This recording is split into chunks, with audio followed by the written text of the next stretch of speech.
পালাটা আমি তুলে খাবো, আমার কিচ্ছু হবে না। এ কি মাটি?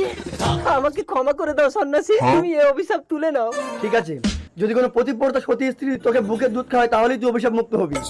সন্ন্যাসী, কতদিন খেতে পাইনি, একটু জল খাবো। মাটি, আমি বড় ক্ষুধার্ত, কে আছে বাড়িতে? আহা, ভিখারিটা ভীষণ ক্ষুধার্ত। তুমি এখানে বসো, আমি তোমাকে খেতে দিচ্ছি। আমাকে একটু তোমার বুকের দুধ খেতে দেবে? স্বামী, আমাকে মেরো না। এখানে বস, এটাই তো শাস্তি। এ কি পাহাড়পুরের রাজামশাই, আপনার এই অবস্থা কি করে হলো? কিন্তু আমার স্ত্রী কি করে আপনাকে বুকের দুধ দেবে? সে তো সতী, কোনো পুরুষের ছায়া মারায় না। আমাকে তুমি বাঁচাও সিন্ধু। ঠিক আছে, চলুন। অসম্ভব, অন্য পুরুষকে বুকের দুধ দেওয়ার আগে আমার যেন মৃত্যু হয় স্বামী। আমাকে তোমার সন্তান মনে করো মা।